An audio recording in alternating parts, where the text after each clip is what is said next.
नमस्कार, स्वागत है आप सभी का। देश दोपहर का ये वक्त है और मैं हूं आपके साथ राहुल सिन्हा। ये खबरों की शुरुआत करते हैं बड़ी खबर पटना से, जहां कैबिनेट की बैठक में कई एजेंडों पर मुहर लगी है। बैठक खत्म हो गई है। सीएम नीतीश कुमार की अध्यक्षता में ये बैठक हुई और इस बैठक में 25 एजेंडों पर मुहर लगी है। जीविका भवन के लिए 73 करोड़ 66 लाख की राशि स्वीकृत की गई है। नगर निकाय के बकाया बिजली भुगतान के लिए 400 करोड़ स्वीकृत किए गए हैं।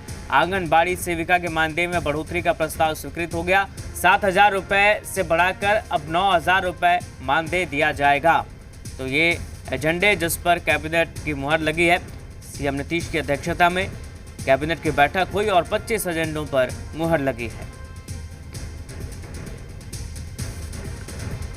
तमाम एजेंडे, महत्वपूर्ण एजेंडों पर मुहर लगी है। नगर निकाय के बकाया बिजली भुगतान के लिए 400 करोड़ की स्वीकृति दी गई है और आंगनबाड़ी सेविकाएं के मानदेय में बढ़ोतरी का जो ऐलान सीएम ने किया था, उस प्रस्ताव को भी कैबिनेट ने स्वीकृत किया। हमारे साथ हमारे सहयोगी रजनीश जुड़ गए हैं। रजनीश, कैबिनेट की बैठक तो खत्म हो गई, क्या कुछ निकलकर सामने आया बैठक के बाद?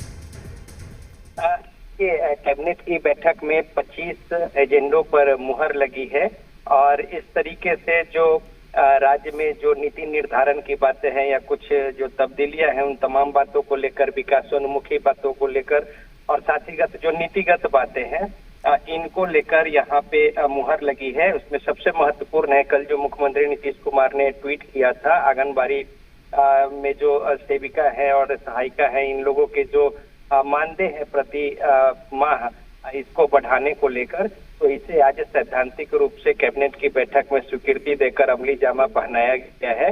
और साथ ही साथ जो मुख्यमंत्री कन्या विवाह मंडप योजना है, तो इसके तहत राज्य में जितने भी 8,053 ग्राम पंचायत है, इसको चरणबद्ध तरीके से विवाह निर्माण कराया जाना है।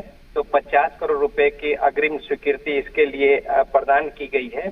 और इसके अलावा मुख्यमंत्री जो ग्रामीण सोलर स्ट्रीट लाइट योजना है, इसके तहत 100 करोड़ यानी 1 अरब रुपए की अग्रिम स्वीकृति ये प्रदान की गई है। और ये जो योजना है मुख्यमंत्री ग्रामीण सोलर लाइट, इसमें कन्या विवाह योजना जो है ये भी जुड़ा होगा इसमें।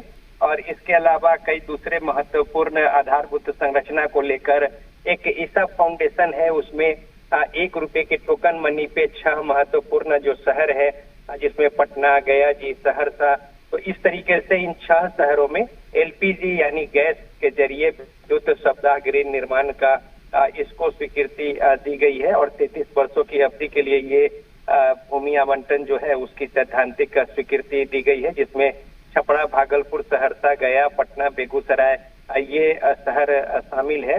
तो इसी तरीके से कई दूसरे नीतिगत निर्णय लिए गए हैं। इसके अलावा जो बिहार सरकार के कर्मी हैं, उनके जो यात्रा भत्ता है, अगर 50% से ज्यादा जो महंगाई भत्ता हो जाता है तो फिर उसमें चेंजेज किए जाते हैं, ये नियम है। तो लिहाजा उसमें जो बदलाव होंगे उसकी सैद्धांतिक स्वीकृति जो है वो दे दी गई है।